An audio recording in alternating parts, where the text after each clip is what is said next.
बृहदारण्यक उपनिषद की 24वीं कक्षा। बृहदारण्यक उपनिषद के तीसरे अध्याय का 9वां ब्राह्मण आज प्रारंभ होगा। ये प्रसंग चल रहा था, राजा जनक की सभा, बड़ा यज्ञ आयोजित किया गया, बहुत सारे ब्राह्मण आए हैं और 1000 गायों को ले जाने वाले याज्ञवल्क्य से वो प्रश्न कर रहे हैं। जो ब्रह्मनिष्ठ है, सबसे अधिक जानने वाला है, ब्रह्म को जानने वाला है, उससे प्रश्न कर रहे हैं। उसकी परीक्षा ली जा रही है, कसौटी ली जा रही है, उसको कसौटी पर कसा जा रहा है। तो पीछे बहुत सौ ने प्रश्न किए, गार्गी ने भी फिर दोबारा प्रश्न किए और इस घोषणा के साथ 2 प्रश्न रखे थे कि इन 2 प्रश्नों का उत्तर यदि याज्ञवल्क्य दे देते हैं तो हे ब्राह्मणों, तुम्हारे में से कोई भी इनको पराजित नहीं कर सकता, ये वास्तव में ब्रह्मनिष्ठ हैं। तो गार्गी के तो 2 प्रश्न कर दिए गए और उत्तर भी मिल गया और वो शांत बैठ गई। लेकिन एक और विदग्ध शाकल्य, एक ब्राह्मण और थे, उनको प्रश्न करने थे और वो भी स्वयं नहीं उद्यत हुए थे, उनको प्रेरित किया गया था, ऐसा प्रतीत होता है। यहां अभी प्रारंभ में नहीं, अंत में पता लगेगा इस बात का। कई बार होता है ऐसा कि किसी व्यक्ति को, यानी किसी को जिससे प्रश्न कर रहे हैं, जैसे याज्ञवल्क्य की तरह से कहो कि भाई इसको सबक सिखाना है, तो कौन उसके पीछे जाए, कौन उसके सामने जाए, बिल्ली के गले में घंटी कौन बांधे, ऐसी स्थिति होती है। तो कई जने मिलके एक को प्रोत्साहित कर देते हैं, उसको चढ़ा देते हैं। चढ़ाना बोलते हैं, हाँ, सूली पे चढ़ाते हैं, मतलब चढ़ाना, उसको उत्साहित, अति उत्साहित कर देते हैं, यूं ही बढ़ा देते हैं उसको। तुम पूछो इनसे, वो थोड़ा संकुचाता है, पर दूसरों का बल पा करके वो भी चढ़ जाता है, बढ़ जाता है। तो वो पूछने लगे थे, ऐसी स्थिति प्रतीत होती है। अंत में पता लगेगा इसका, आगे जब प्रश्नादि हो जाएंगे तब। तो ऐसे ही ये थे, दूसरों का सहारा पाकर के प्रश्न पूछने लग गए, जबकि पूछना नहीं चाहिए था, लेकिन गार्गी को इन्होंने स्वीकार नहीं किया। तो देखिए तृतीय अध्याय का 9वां ब्राह्मण और उसकी प्रथम कंडिका। अतः इनम विदग्ध शाकल्य पप्रच्छ, विदग्ध शाकल्य नाम इनका, उन्होंने पूछा। तो विदग्ध तो नाम है, एक तरह से अनवर्थ भी उन्होंने कर दिया है कि जो अंदर से जला हुआ है, भुना हुआ है, ऐसा व्यक्ति बहुत देर से परेशान हो रहा था कि कैसे इसको किया। शाकल्य शकल का पुत्र। तो उन्हें देवताओं के बारे में प्रश्न किया। तो कहा कति देवा याज्ञवल्क्य इति, याज्ञवल्क्य देव कितने होते हैं, देवता कितने होते हैं, संख्या कितनी है उनकी। तो सह एतया एव निविदा प्रतिपेदे, उसने, याज्ञवल्क्य ने इसी निवित के द्वारा, निवित मंत्र होते हैं, मंत्र 2 तरह से देखे जाते हैं, एक गद्य और एक पद्य।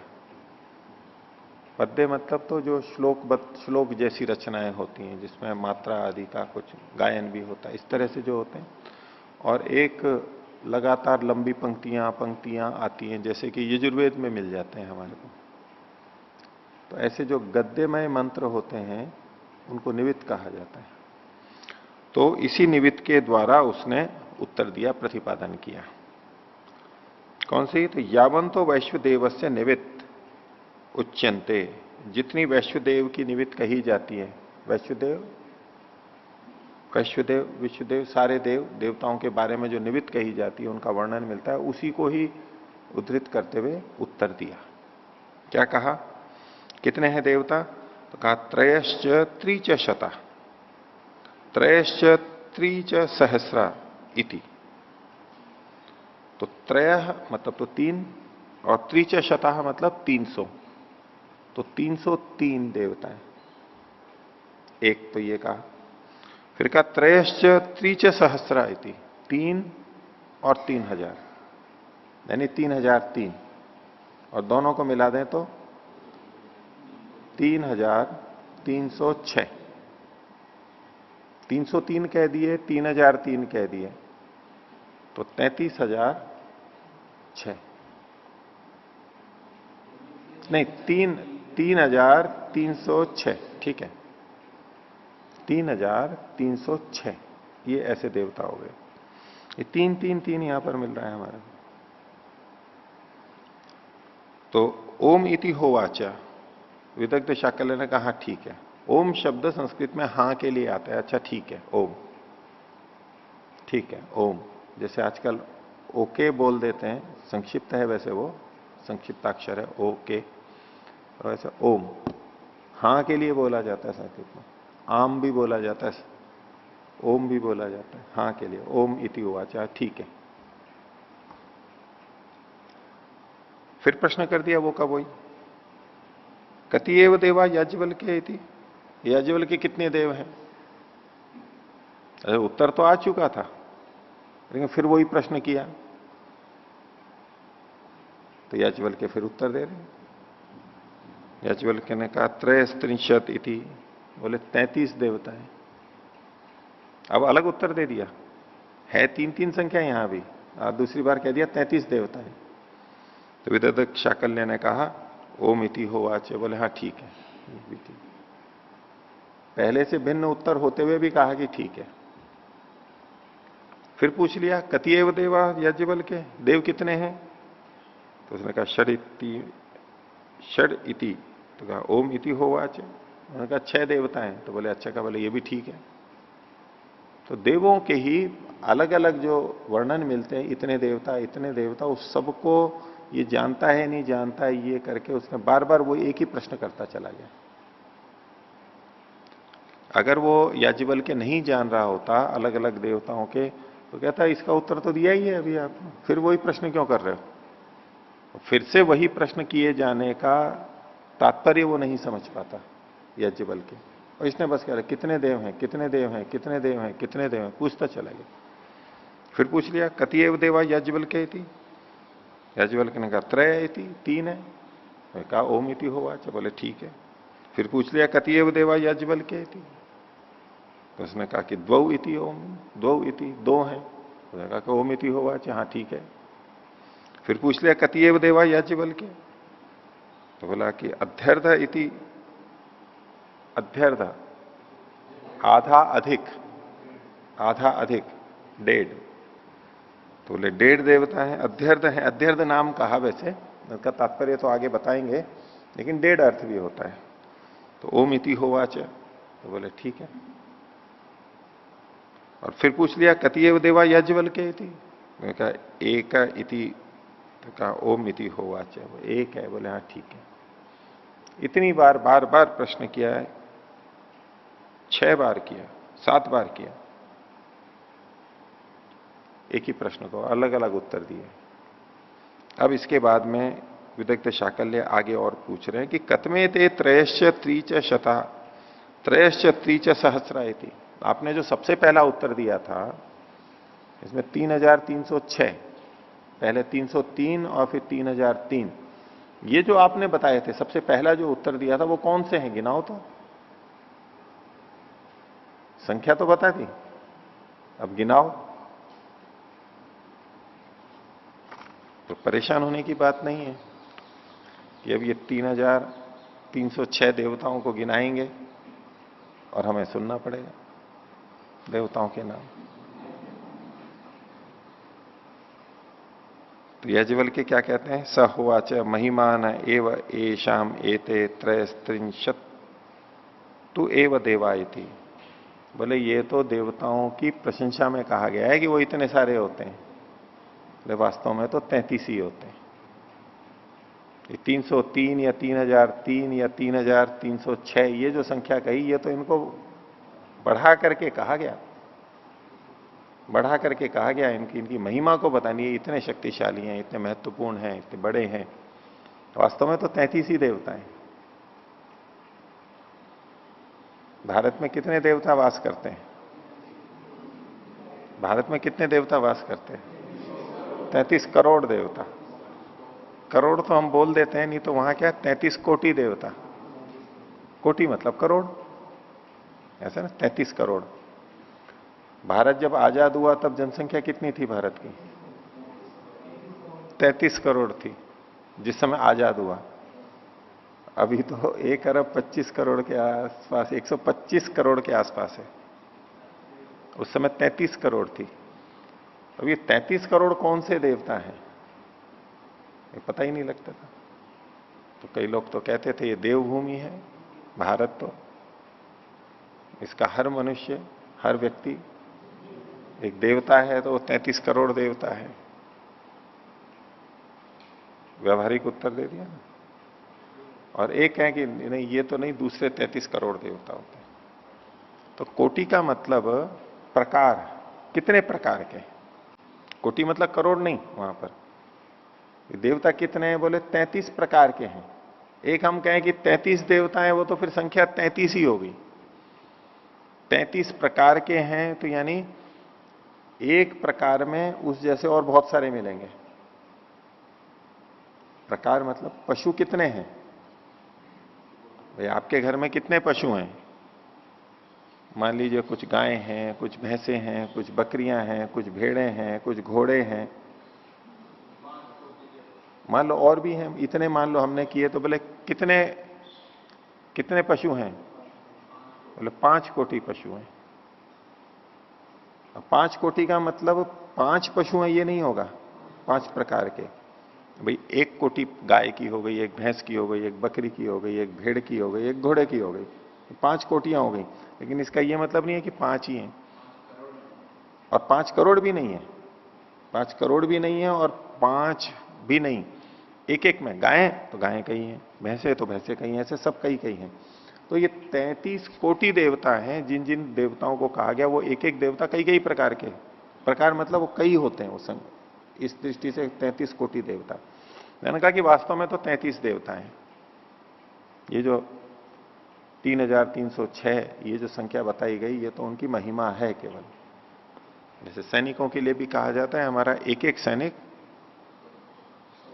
10-10 योद्धाओं के बराबर है,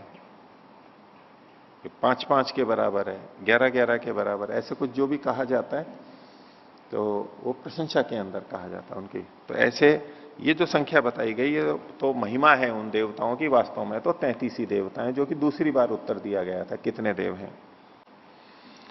तो विदक चाकल्य ने कहा कतमे ते त्रयस्त्रिंशति थी, वो 33 कौन से है वही बताओ। तो कहा अष्टौ वसव, 8 तो वसु हैं, 8 वसु। एकादश रुद्रा, 11 रुद्र हैं। द्वादश आदित्य, 12 आदित्य हैं। ते 31, ये कुल मिलाकर के 31 हो गए। 8, 11 और 12, 8, 11 और 12 31 हो गए। इंद्रश्चैव प्रजापतिश्च त्रयस्त्रिंशौ इति। तो ये इंद्र और प्रजापति, ये दोनों, ये मिलाकर के 33 संख्या पूरी होती है। ये 33 देवता गिना दी। अब यहां पर इन्होंने कहा था अष्टौ वसव, 8 वसु हैं, तो 8 वसु कौन से हैं ये पूछा। तो कतमे वसव इति, ये 8 वसु कौन से हैं, उनके नाम गिना दिए याज्ञवल्क्य ने। अग्निश्च अग्नि, पृथ्वी च पृथ्वी, वायुश्च वायु, अंतरिक्षम च, आदित्यश्च अंतरिक्ष और आदित्य, द्यौश्च चंद्रमसाश्च, द्यौ और चंद्रमस, चंद्रमाश्च, चंद्रमाश्च, चंद्रमाह, या फिर वही बहुवचन है। पीछे जो बात आई थी ना वहां भी चंद्रमा, चंद्रमस, चंद्रमाह,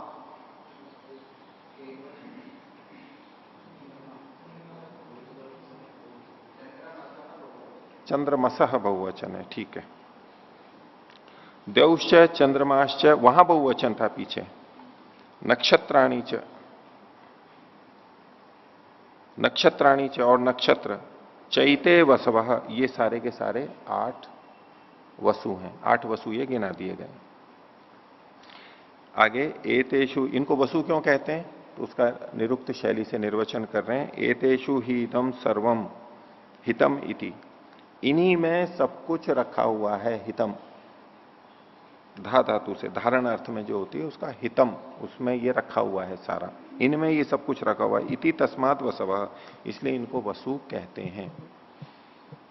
वसु मतलब वसाने के हेतु होते हैं, इसमें हम अन्य जीव आदि वो वास करते हैं, इनमें वास करते हैं या इनके द्वारा बसाए जाते हैं, दोनों तरह से अर्थ है। ये वास के हेतु होते हैं, वास के हेतु होते हैं। तो दो तरह से अर्थ होता है। एक तो है कि जैसे पृथ्वी हमारे वास का है, हम पृथ्वी में बसे, ये बसाने का कारण है, जिसमें प्राणी बसते हैं, ये पृथ्वी हो गई। एक तो ये अर्थ हुआ। दूसरा कहते हैं भाई आदित्य भी वसु है, नक्षत्र भी वसु है। तो वसु वो होते हैं जो जिसमें प्राणी बसते हैं। तो उस दृष्टि से फिर एक अर्थ निकलने लगता है कि सूर्य में भी जैसे प्राणी बसते हैं, वो वसु क्यों है? तभी उसमें कुछ बसते होंगे कुछ प्राणी, तभी तो वसु होगा। एक काफी चर्चा चलती है, तो क्या सूर्य में भी कोई प्राणी रहते हैं? इतने अधिक तापमान में ऐसे कैसे रह सकते हैं? ये सारे प्राणी जिसमें ओतप्रोत हैं, जिसके आधार पे चल रहे हैं इस वायु से और से, वो तो वहां पर उस तरह से नहीं उपलब्ध है। जल में बिना जल के नहीं रह सकते, जो पीछे भी चर्चा आई थी। तो सूर्य में तो इस तरह से नहीं है, इतना अधिक तापमान है, तो उसको वसु क्यों कहें? उसमें तो प्राणी बसते नहीं है। तो उसके दूसरे ढंग से अर्थ किया जाता है, वो बसाने में कारण बनता है। रहे हम पृथ्वी पर रहे हैं, सूर्य हमारे बसाने में कारण बन रहा है, इस दृष्टि से वो वसु है। तो बसाने में हेतु है, वास के कारण है, वास के हेतु है। तो ये सब हमारे वास के हेतु हैं। तो एतेषु हिदम सर्वम हितम, इसमें सब कुछ रखा हुआ है, बसा हुआ है, धारण किया हुआ है, यानी ये उनको धारण कर रहे हैं, इसलिए इनको वसु कहते हैं। ये 8 वसु है। आगे कतमे रुद्रा है थी, चौथी कंडिका। रुद्र कौन से हैं? संख्या तो इन्होंने बता दी थी, लेकिन वो हैं कौन से, कतमे हैं, कौन कौन से हैं? तो कहा 10 में पुरुषे प्राणा, ये शरीर में जो 10 प्राण रहते हैं वो सारे के सारे रुद्र नाम से कहे जाते हैं। तो 10 प्राण वही हैं जो प्रचलित हैं, प्राण, अपान, उदान, व्यान, समान 5, और नाग, कूर्म, कृकल, देवदत्त और धनंजय, ये उपप्राण, ये कुल मिला के 10 प्राण। और आत्मा 11 और 11वां आत्मा। तो इस आत्मा शब्द से जीवात्मा चेतन तत्व को लेते हैं, प्रसिद्ध अर्थ है ही, लेकिन अनेक टीकाकार यहां पर मन का भी ग्रहण करते हैं, अंतःकरण का ग्रहण करते हैं। आत्मा मतलब मन लेकर के चलते हैं। शंकराचार्य जी ने यहां आत्मा का मतलब मन किया है। तो ये 11 हो गए। ते यथा अस्मात् शरीरात मर्त्यात उत्क्रामंती अथ रोदयंती, जब ये इस मरणशील शरीर से उत्क्रमित होते हैं, बाहर जाते हैं, निकल करके जाते हैं, तभी रुलाने वाले होते हैं। व्यक्ति को भी रुला देते हैं, प्राण निकलने लगे तो रोने लगता है व्यक्ति, चिल्लाता है, और प्राण निकलते हैं तो दूसरे भी रोने लग जाते हैं। तो रुलाने वाले हैं, इसलिए इनको रुद्र नाम से कहा गया।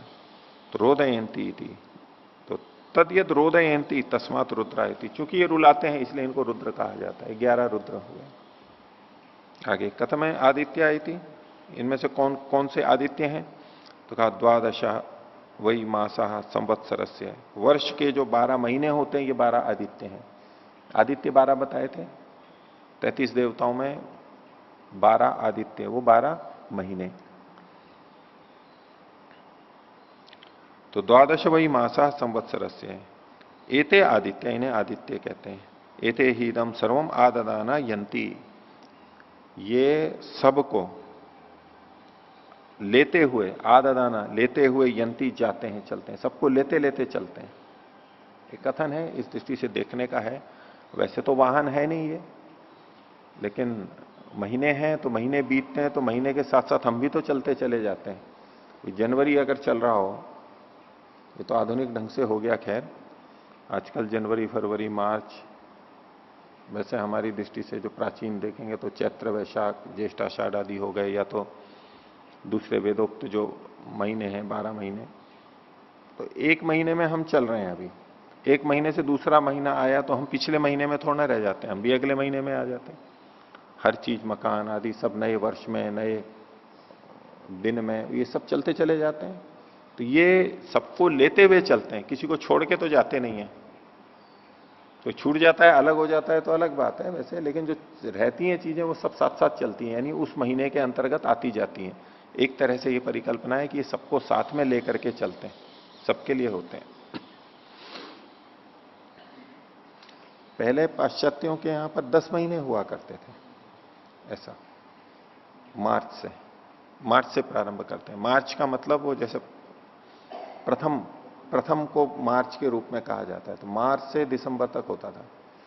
फिर वो वर्ष के साथ तालमेल नहीं होता था, 2 महीने का अंतर आता था, तो जनवरी फरवरी 2 महीने बाद में जोड़े गए हैं, वो तालमेल हो गया। मार्च शब्द से ही पता लगता है कि वो पहला है, ऐसा ऐसा कहते हैं। जो भी भाषा का ये जैसे भी अर्थ होगा, अपने यहां तो 12 महीने पहले से प्रचलित हैं ही, हम 12 महीने लिखे हुए हैं ही। ये 12 आदित्य हैं, ये सबको लेते हुए चलते हैं। अब इनको आदित्य क्यों कहते हैं, इन महीनों को आदित्य क्यों कहते हैं, उसी का निर्वचन किया यहां पर। ते यत इदम सर्वम आददाना यंती, आददाना यंती, आ समन्ता चारों ओर से, तो आ का तो आजू का तो ले लिया, ददाना का आदित्य है ना, आदित्य शब्द उसमें आ हो गया, तो मतलब तो आ, और दित तो ददाना का द आ गया यहां पर, और यंती का यह आ गया। सबको लेते हुए चलते हैं, इसलिए इनको आदित्य कहते हैं, आदित्य।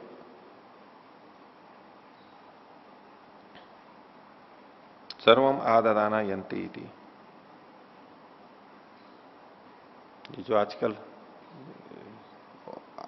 शब्द का पहला वर्ण लेते हैं ना,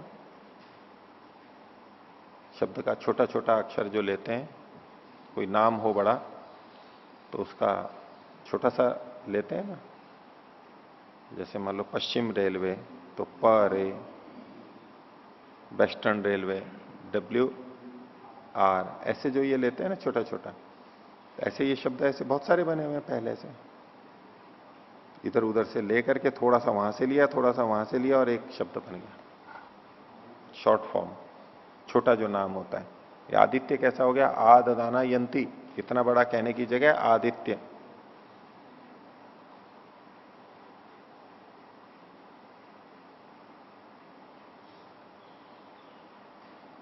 तो फिर नाम ही वही हो जाता है, जैसे RTO करते हैं।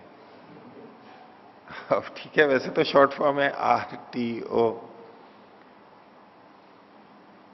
मान लो रोड ट्रांसपोर्ट ऑफिस, ऐसे जो बड़ा था छोटा हो गया, लेकिन बाद में नाम ही जिनको पता नहीं है वो तो RTO, वो बस एक पूरा नाम ही उनको दिखाई देगा, ये एक ही नाम है, वो छोटा किया हुआ नहीं, RTO ऐसे ही देगा। ऐसे बहुत सारे नाम प्रचलित में, CBI, न्यूज,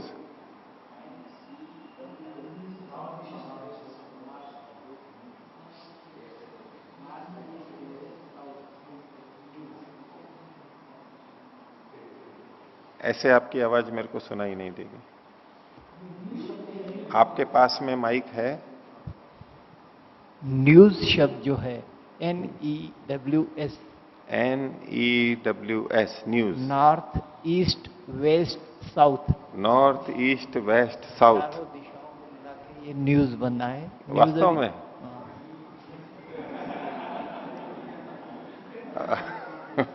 भाई हमारे दिमाग में तो वो न्यूज,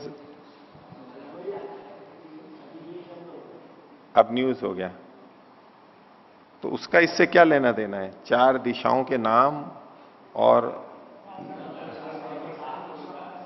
नहीं समाचार शब्द मत बोलो, 4 दिशाओं के नाम हैं और उसका संक्षेप कर लिया जिसको हम न्यूज बोलते हैं, तो उसका मतलब 4 दिशाएं, या तो हम समाचार अर्थ लेते हैं। चारों दिशाओं की खबरों के, खबर शब्द कहां से ला रहे हो आप? नहीं, वो तो न्यूज का अर्थ ले रहे हो आप। भाई शॉर्ट फॉर्म में तो वो सारा आना चाहिए ना। हाँ, न्यूज ऑन एयर,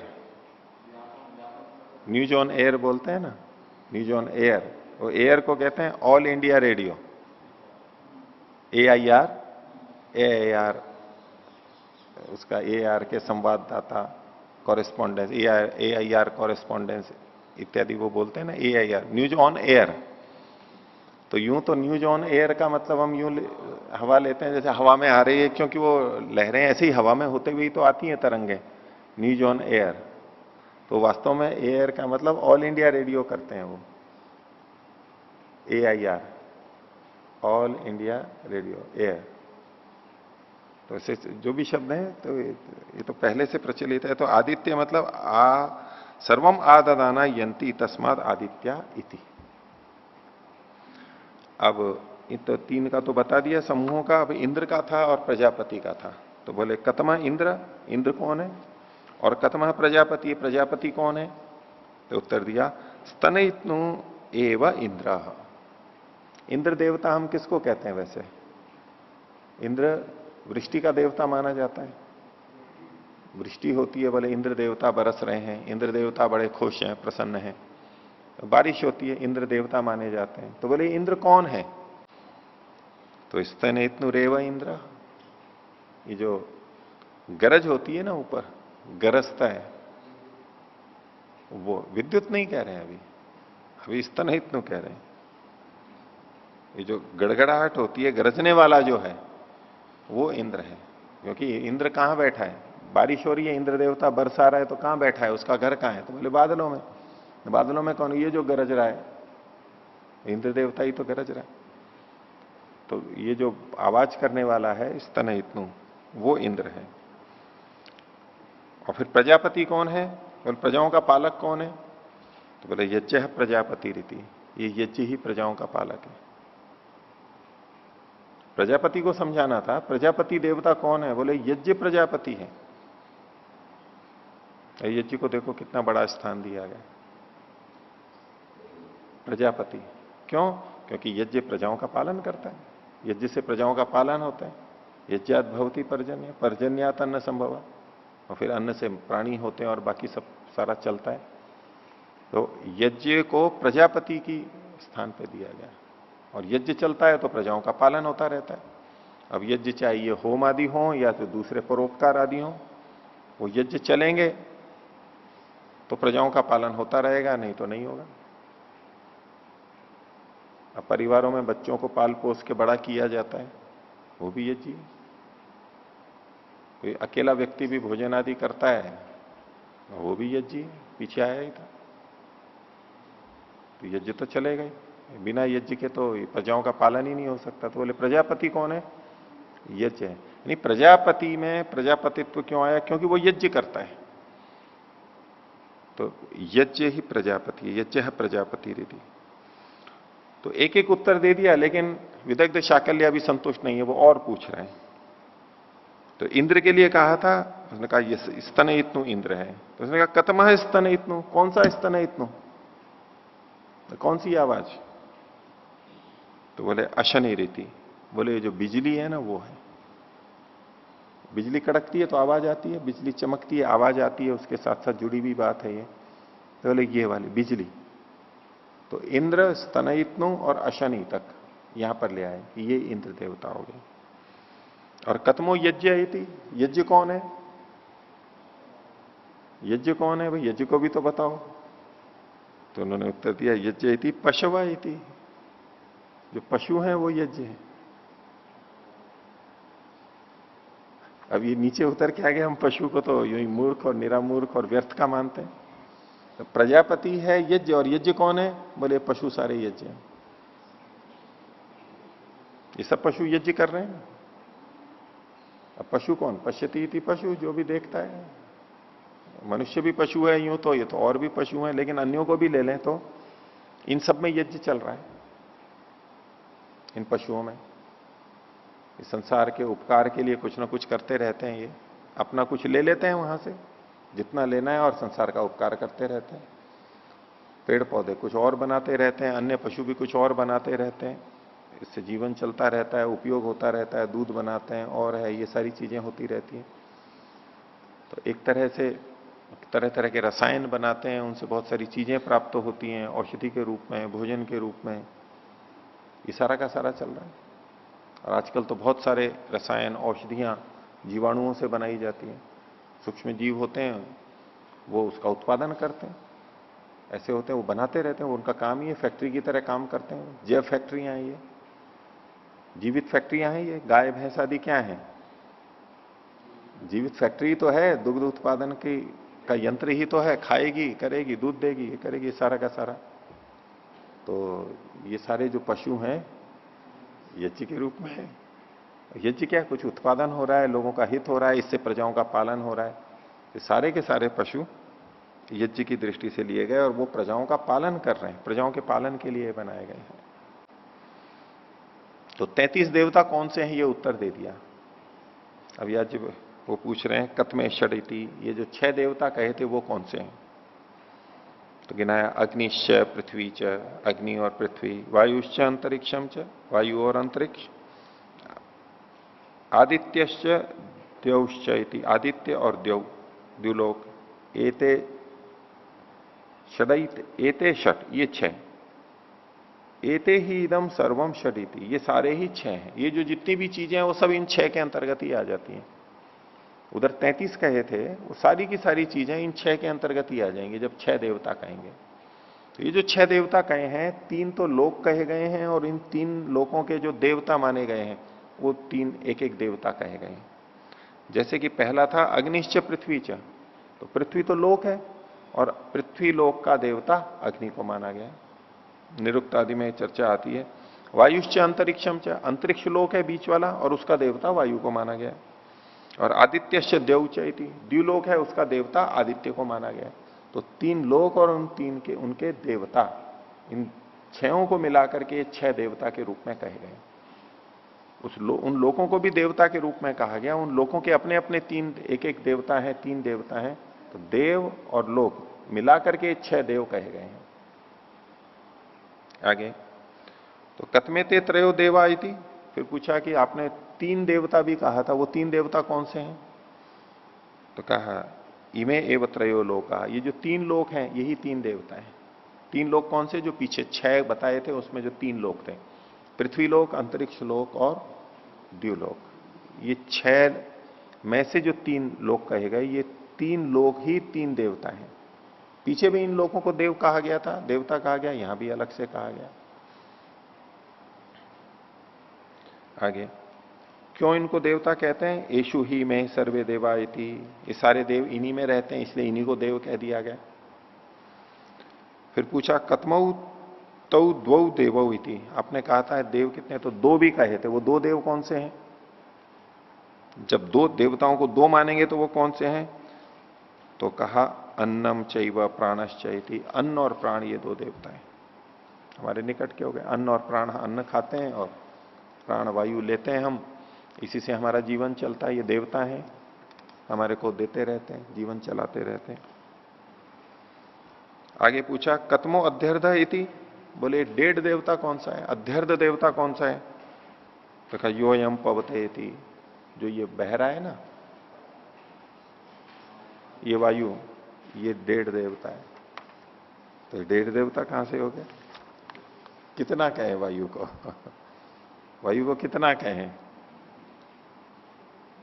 वो तो कोई इधर से जा रही है, कहीं इधर जा रही है, कोई झोंका इधर आ रहा है, तो हवा तो इधर उधर चलती रहती है बहुत।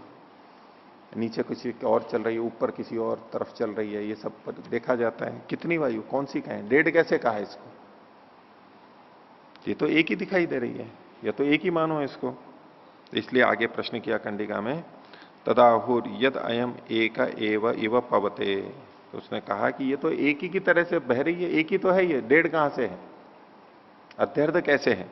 तो उसका उत्तर दिया अथा कथम अध्यर्ध इति, पूछा ये अध्यर्ध कैसे कह रहे हो इसको? उत्तर दिया यद अस्मिन इदम सर्वम अधि आर्धनोत तेन अध्यर्थ इति, ये जो सारी चीजें हैं, जो चीजें दिखाई दे रही, ये सब अधि इसके अंदर आर्धनोत बढ़ती हैं, वृद्धि को प्राप्त होती हैं, इसलिए इसको अध्यर्थ कहा गया। अब पेड़ सारे बढ़ रहे हैं कहां पर? हवा के अंदर ही बढ़ रहे हैं। जीव सारे बढ़ रहे हैं, कहां बढ़ रहे हैं? हवा के अंदर ही बढ़ रहे हैं।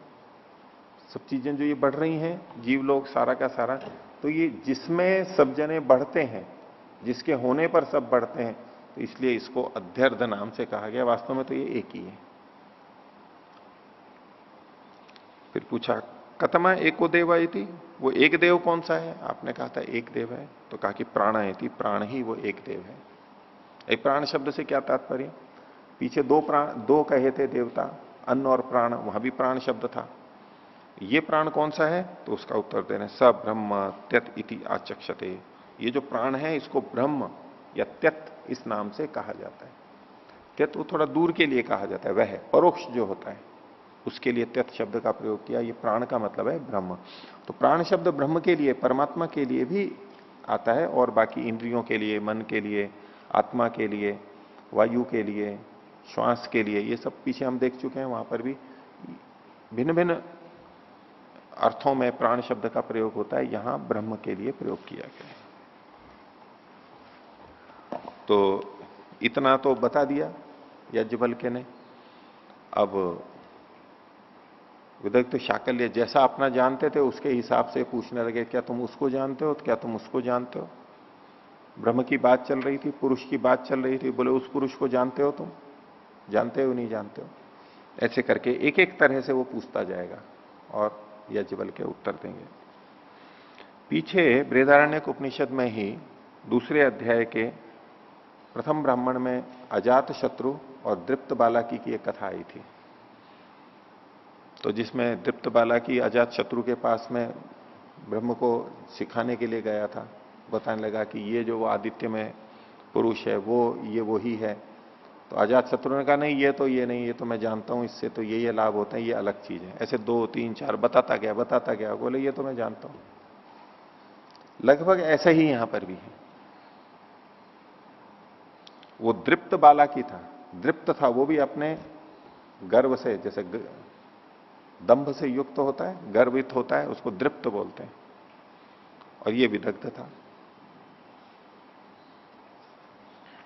तो पूछने लगा विदग्ध शाकल्य कि पृथ्वी एव यस्य आयतनम, उस पुरुष के बारे में जानते हो क्या जिसका पृथ्वी तो है आयतन, आधार, पृथ्वी जिसका आधार है। अग्निर्लोक, और अग्नि जिसका लोक है, रहने का स्थान है। और मनोज्योतिर, मन जिसका ज्योति है, प्रकाश करने वाला है। ऐसे उस पुरुष को जानते हो क्या तुम? और बताया यो वै तम पुरुषम विद्यात सर्वस्य आत्मनः परायणम सवई वेदिता स्यात् याज्ञवल्क्य। हे याज्ञवल्क्य, वो व्यक्ति जानने वाला होगा। जैसे कि याज्ञवल्क्य अपने को कह रहा है मैं जानता हूं, बोले जानने वाला तो वो होगा। तो यो वही तम पुरुषम विद्या, जो इस पुरुष को जानता होगा। कौन सा? जो पृथ्वी जिसका आयतन है, अग्निलोक है, अग्निलोक है और मन ज्योति है। और जो सर्वस्य आत्मनः परायणम, जो सब आत्माओं का आधार है, सब आत्माओं का सबका आधार है, ऐसा वो पुरुष है। उसको जो जानता है वो वेदिता होगा, जानने वाला होगा। तो याज्ञवल्क्य उत्तर देता है वेदवा अहम तम पुरुषम सर्वस्य आत्मनः परायणम, जो सब आत्माओं का आधार है, उस पुरुष को तो मैं जानता हूं, जिसको तो आप कह रहे हो उसको मैं जानता हूं। यमाथ, जिसको तुम पूछ रहे हो, यह एव अयम शारीर पुरुष स एष, ये जो शारीर पुरुष है, शरीर में रहने वाला पुरुष है, ये वही तो है। तुम जिसकी बात कर रहे हो तो ये तो शारीर पुरुष है। कि पृथ्वी जिसका आयतन है, ये शरीर तो पृथ्वी पार्थिव ही है, मुख्य इसमें भूत जो है पृथ्वी है। और अग्नि इसका लोक है, ये हमेशा गर्म रहता है। और मन ज्योति है उसका। मन ज्योति एक शब्द है यहां जो सब में आएगा आगे चल के। तो शरीर वाला है। तो वदेव शाकल्य, ये शाकल्य आप पूछो और क्या पूछना है तुम्हारे को। शाकल्य ने कहा था जो इस पुरुष को जानता है वो वास्तव में जानने वाला है। तो उसने बता दिया, बोले बताओ और क्या पूछना है आप तुमको इसके बारे में। तो शाकल्य ने कहा तस्य का देवता इति अमृतम इति होवाच, क्या इसका देवता कौन है? तो बोला अमृत इसका देवता है। तो उसका भी उत्तर दे दिया। तो ये एक प्रश्न हुआ। और आगे पूछ रहे हैं इसी शैली से, आगे आगे और पूछते जाएंगे। बिल्कुल लगभग यही शब्दावली है, बीच बीच में कुछ शब्द बदलेंगे। तो आगे पूछा 11वीं कंडिका में, बोले उस पुरुष को जानते हो क्या तुम? कौन सा? काम एव यस्य आयतनम, कामना जिसका आधार है, हृदयम लोको, हृदय जिसका लोक है, और मनो ज्योतिर्मन जिसकी ज्योति है। इसमें बाकी चीजें दो बदल गई हैं, आयतन बदल गया है, लोक बदल गया है, लेकिन ज्योति वही है, मन जिसकी ज्योति है, मनन कर सकता है जो, चेतन है जो। तो उसका उत्तर वही कहा। तो प्रश्न फिर शाकल्य ने यही कहा कि जो इस पुरुष को जानता है, सबके आत्मा परायण को, वो ही वेदिता कहा जा सकता है, जानने वाला कहा जा सकता है। तुम जानते हो क्या इसको? याज्ञवल्क्य ने वैसे ही कहा कि हाँ, मैं उसको जानता हूं जो सबका आत्मा है, जिसको तुम पूछ रहे हो। बोले यह एवं अयम काममय है पुरुष, स एवं, ये जो कामनामय पुरुष है, कामना वाला पुरुष है। पुरुष होता है चेतन यानी आत्मा, तो हमेशा कामना ही कामना रहती है उसमें, तो कामनामय ही तो है, कामना का पुतला है, इच्छाओं का पुतला है व्यक्ति। तो पीछे पहले वाला जो 10वीं कंडिका में बताया था वो शरीर पुरुष कहा गया था, शारीर पुरुष कहा गया था। ये कामनामय पुरुष है। पुरुषों के अलग अलग नाम दिए जा रहे हैं, अलग अलग दृष्टि से कथन कर रहे हैं। ये कामनामय पुरुष है। तो बोले पूछो और क्या पूछना है? तो शाकल्य ने कहा कि तस्य का देवता इति, उसका देवता क्या है, उसका आधार क्या है? तो बोले स्त्रिय इति होवाच, स्त्रियां उसका मुख्य आधार है, उनका देवता हो गया। आगे पूछा रूपाणी एवं यस्य आयतनम, तुम उस पुरुष के बारे में जानते हो क्या जो रूप जिसका आयतन है, आधार है, चक्षुर लोक, चक्षु जिसका लोक है, और मनोज्योति, मन जिसकी ज्योति है। तो जिस पुरुष को, जो सबका पारायण, सब आत्माओं का आधार है, उसको जो जानता है वही जानने वाला होता है। और फिर नए ढंग से कह रहा है, पहले यही बात कामनामय पुरुष के लिए कही थी, पहले वही बात शारीर पुरुष के लिए कही थी कि जो इसको जानता है वही जानने वाला होता है। उन दोनों को बता दिया एक एक करके, और फिर अगला प्रश्न कर दिया कि जो इसको जानता है वो जानने वाला होता है, इसको भी बता रहे हैं। तो मैं इसको जानता हूं, तो कौन है वो? तो कहा यह एव असौ आदित्य पुरुष स एष, जो आदित्य में पुरुष है वो यही है। बोलो और क्या पूछना है? तो शाकल्य ने फिर वही देवता का नाम पूछा कि इसका आधार क्या है, देवता कौन है इसका? तो बोले सत्यम हिति होवाच, इसका देवता सत्य है।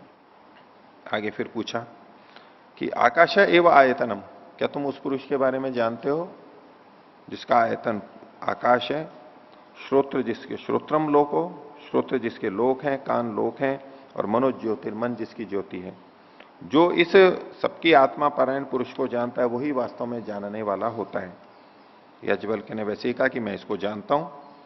और कौन है वो? तो यह एवं अयम श्रौतः प्रातिश्रुत कह पुरुष, ये जो प्रतिश्रुति को, प्रतिध्वनि को सुनने वाला पुरुष है वही है जो सुनने वाला है। तुमको और कुछ पूछना है तो पूछो। अच्छा इसका देवता क्या है? तो बोले दिशाएं इसकी देवता है। आगे कहा 14वीं कंडिका में कि क्या तुम उस पुरुष को जानते हो जिसका आधार आयतन तम है, तम एवं यस्य आयतनम, अंधेरा जिसका आधार है, हृदयम लोक, हृदय जिसका लोक है, और मनोज्योतिर, मन जिसका ज्योति है। याज्ञवल्क्य को जब ये पूछा उसने वैसे ही कहा कि मैं जानता हूं इसको। कौन है ये? तो बोले यह एव अयम छायामय पुरुष, ये जो छायामय पुरुष है वही ये तमोमय पुरुष है, ये जो तम जिसका आयतन है। छाया भी एक तरह से अंधेरा ही है, छाया भी एक तरह से अंधेरा ही तो है। छाया किसे कहते हैं? प्रकाश का अभाव, प्रकाश नहीं आ रहा है, लेकिन छाया में हमें कुछ दिखाई देता है, क्योंकि कुछ प्रकाश तो फिर भी आ जाता है, सीधा प्रकाश तो रुक जाता है, लेकिन इधर उधर से फिर प्रकाश आ जाता है, इसलिए छाया में भी कुछ दिखाई देता है। लेकिन जो रात्रि में अंधकार होता है, तम जिसको हम पूरा अंधकार कहते हैं, वो भी तो छाया ही है, क्योंकि प्रकाश को आवृत करने वाली कुछ चीजें हैं, उसने ढक रखा है, तो अंदर अंधेरा हो जाता है, या रात्रि में जैसे अंधेरा हो जाता है, तो वो भी छाया है। तो इसका आधार क्या है? बोले ये छायामय है पुरुष है। बोले इसका देवता क्या है? तो बोले मृत्यु रीति हुआ चाहिए, इसका देवता मृत्यु है। आगे पूछा कि अच्छा इस भी देवता को, इस भी पुरुष को जानते हो क्या? इस पुरुष को जानते हो तुम? बोले रूपाणी एवं यस्य आयतनम, रूप जिसका आधार है, चक्षु जिसका लोक है, और मन जिसका ज्योति है। कहा इसको जानने वाला ही वास्तव में जानने वाला होता है। तो याज्ञवल्क्य ने कहा कि हाँ मैं इसको जानता हूं। कौन है? बोले यह एवं अयम आदर्श पुरुष स एव एष, ये जो दर्पण में पुरुष दिखाई दे रहा है ये ही वो है, रूप इसका आधार है। तो इसका देवता क्या है? तो बोला कि असुर इति होवाच, असुर इसके देवता है। असुर के आधार पर, असुर प्राण को कहते हैं, असुर प्रकाश की किरणों को भी बोल देते हैं, उसके आधार पर प्रतिबिंब बनता है। उसके देवता, इसका आधार कौन है, कौन इसको देने वाला है? तो उन्होंने कहा कि असु प्राण है। फिर और पूछा कि आप एव यस्य आयतनम, जल जिसका आधार है ऐसा, हृदय जिसका लोक है और मन जिसका ज्योति है, क्या उस सबके आत्मा, सबके आधार आत्मा को तुम जानते हो? तो कहा कि हां मैं जानता हूं। कौन है वो? तो बोले यह एव अयम अपसु पुरुष स एषा, ये जो जलमय पुरुष है ये वही है। अब ये वैसे तो परमात्मा की दृष्टि से भी कथन हो रहा है, आत्मा की दृष्टि से भी प्रतीत होगा। अब जल में कौन सा पुरुष है? प्रतीकात्मक भाषा में कुछ कहा जा रहा है। तो ये जो जलमय पुरुष है, जल जिसका आधार है वो कौन सा है? तो जो जल में जो पुरुष है उसी का आधार वो जल है। तो उसका देवता कौन है? तो जल का देवता वरुण को माना जाता है। तो उसका तस्य का देवता, तो वरुण इति होवाच, वरुण उसका देवता है। आगे एक और पुरुष का कहा, ये पुत्रमय पुरुष को कहा गया। ऐसे 8 पुरुष कहे गए एक एक करके। मनोमय पुरुष हो गया, काममय पुरुष हो गया, शारीर पुरुष हो गया, ये पुत्रमय पुरुष है। तो बोले रेता एव यस्य आयतनम, रेत जिसका आधार है, हृदयम लोको, हृदय जिसका लोक है, और मनो ज्योतिर्मन जिसकी ज्योति है। हृदय लोक भी बहुत जगह पे आ रहा है और मनो यस्य ज्योति, ये तो सबकी जगह पे साथ में आ रहा है। जो सब प्राणियों का आधार है उसको जानने वाला ही वास्तव में जानने वाला होता है। क्या तुम उसको जानते हो? याज्ञवल्क्य ने कहा हाँ मैं जानता हूं। कौन है वो? तो बोले यह एव अयम पुत्रमय पुरुष, ये जो पुत्रमय, पुत्र वाला पुरुष है, पुत्रों से युक्त, पुत्र के रूप में विद्यमान जो पुरुष है वो ये है। और कुछ पूछना है? तो शाकल्य ने कहा कि इसका देवता कौन है? तो बोले प्रजापति रीति होगा, चाहे प्रजाओं का पालक, प्रजाओं का रक्षक, प्रजापति इनका देवता है, तभी तो प्रजाएं होती हैं। तो ये सारा का सारा उसने बहुत सा पूछ लिया। ये 10 से लेके 17 तक, ये 8, एक तरह से 8 शरीर हो गए हैं। 8 शरीरों को इसने बता दिया। अब हो गया चुप वो विदग्ध शाकल्य। अब याज्ञवल्क्य उससे बोलता है कि शाकल्य इति होवाच, हे शाकल्य, याज्ञवल्क्य त्वाम स्वित इमे ब्राह्मणा अंगारावक्षयनम अक्रता इति।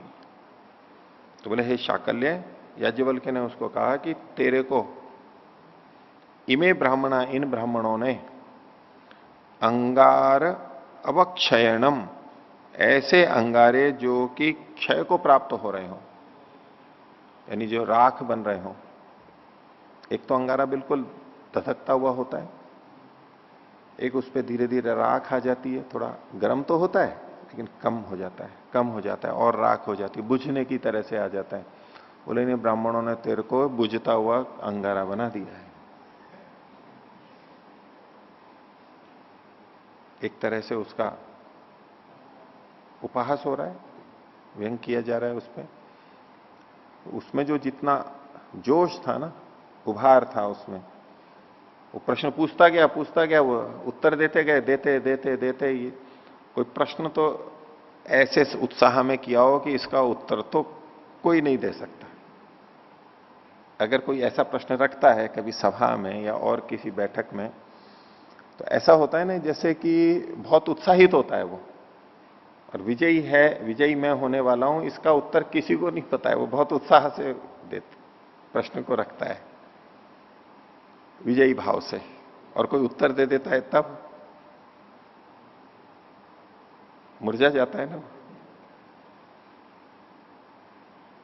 यदि प्रश्न इस रूप में किया है जैसे कि मेरी ये जीत ही है, जैसे कि ताश वगैरह खेलते, तो कई बार वो पत्ता ऐसे फेंकते हैं जैसे कि बस अब बिल्कुल अंतिम हो गया, अब इसका तो कोई तोड़ नहीं है, और ऐसे में कोई तो उसका भी, उससे भी भारी शेर पे सवा शेर आ जाता है, तो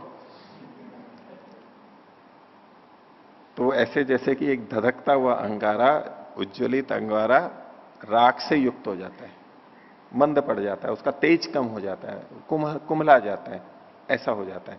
तो यहां जो इन्होंने कहा कि तेरे को इन ब्राह्मणों ने क्षीण अंगारे की तरह से कर दिया है, वो जो था ना कि अन्य ब्राह्मणों ने चढ़ा दिया उसको, वो इससे पता लगता है। उसको कह रहे हैं कि तू तो अंगारा तो था, तेरे में जोश था, पर इन्होंने तेरे को और चढ़ा दिया, थोड़ी फूंक मार दी। अब कोई अंगारा जल रहा हो और उसको फूंक मार देते हैं तो और ज्यादा जलने लगता है ना, लेकिन और ज्यादा जल करके थोड़ी सी देर में वो क्षीण हो जाता है, जल्दी से क्षीण हो जाता है। बोले तेरे को ऐसा बना दिया इन ब्राह्मणों ने, तो क्यों इनके चढ़ाने पे चढ़ गया था और प्रश्न करने लगा था। तो शाकल्य त्वाम स्विद इमे ब्राह्मणा, तेरे को इन ब्राह्मणों ने अंगारावक्षयनम अक्रता इति, ऐसा क्षीण तेजस्विता से हीन अंगारा तेरे को इन्होंने बना दिया। पर याज्ञवल्क्य के तो कम नहीं था फिर, और शाकल्य इतने पर भी नहीं, अभी तो कुछ भले ही मुरझा गया हो लेकिन दम तो है अभी भी उसमें। और जो बुझता हुआ दीपक होता है उसके लिए कहते हैं वो तेज जलता है, बुझता हुआ दीपक तेज जलता है, ऐसा देखा होगा ना, वो तो अनुभव में आता ही होगा। तो कई बार कोई ज्यादा बढ़ता है ना, तो बोले मृत्यु से पहले की तेजी है ये बुझने वाला है दीपक, उससे पहले की ये है। जब अंतिम सांस होती है, व्यक्ति को लगता है कि मैं तो अब डूबा बिल्कुल पानी में, तो तेज हाथ पैर मारता है अंतिम प्रयास के रूप में। लोग सोचते हैं कि नहीं खूब हाथ पैर मार रहा है, इसमें तो ताकत है, अरे ये तो अंतिम स्थिति के लिए मार रहा है, ये अंतिम छटपटाहट है, जो इसमें हो गया तो हो गया, नहीं तो ये तो जाने वाला है बस। खूब तेजी से करता है प्रयास। तो खैर उसने पूछा याज्ञवल्क्य इति होवाच शाकल्य, शाकल्य ने कहा हे याज्ञवल्क्य,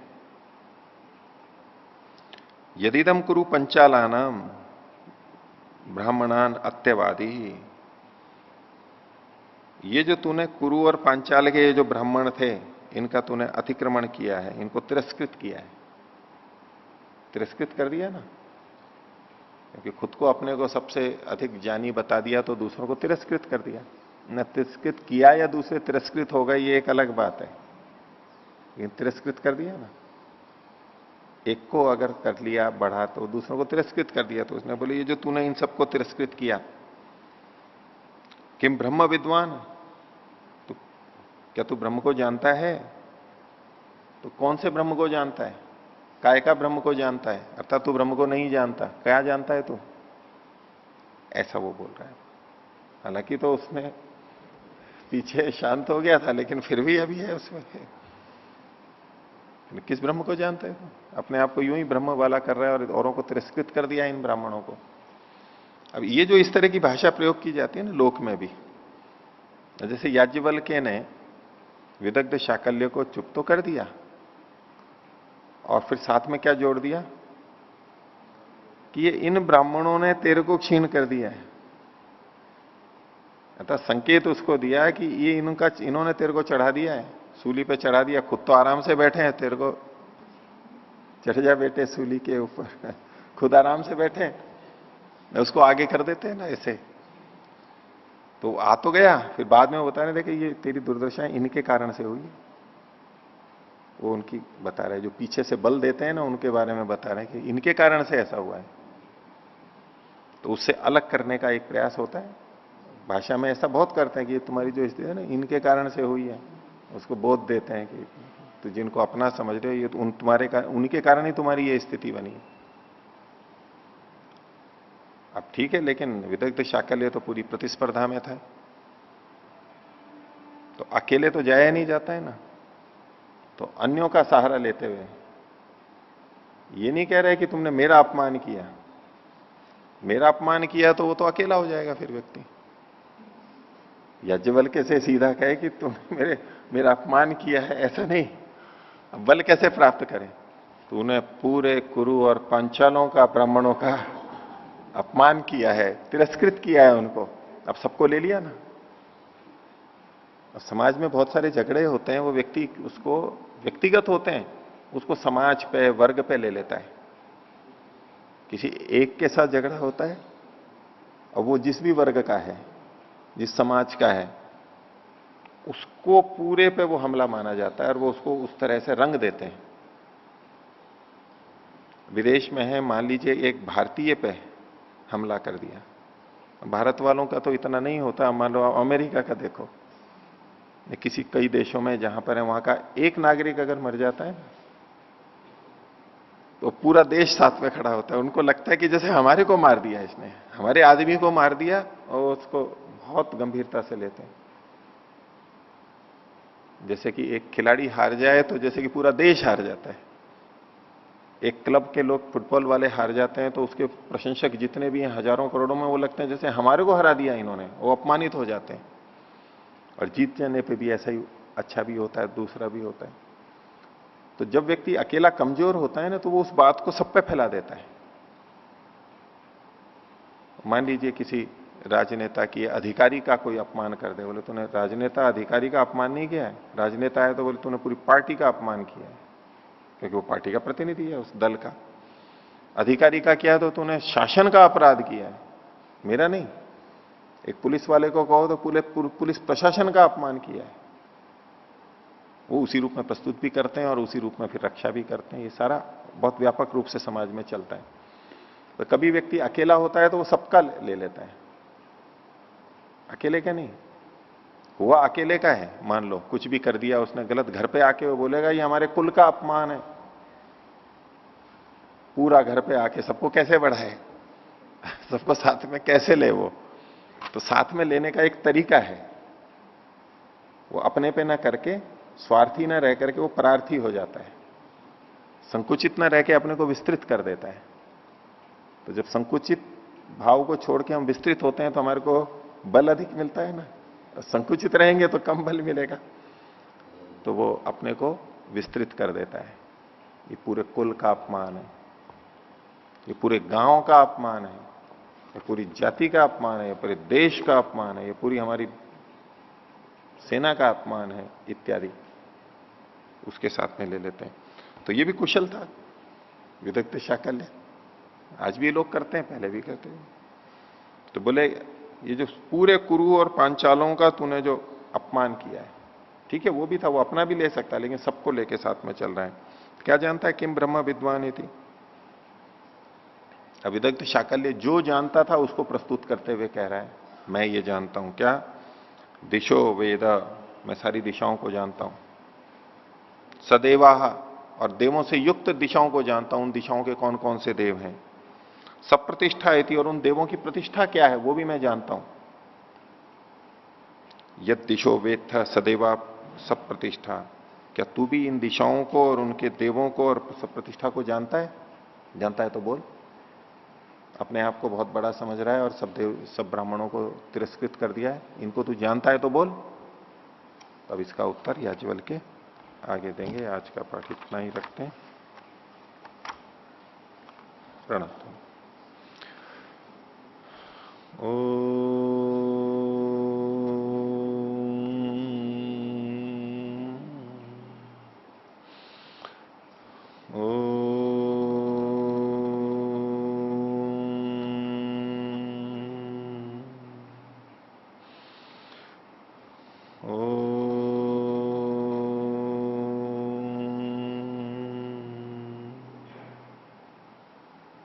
सभी को सादर अभिवादन। ओम शांति।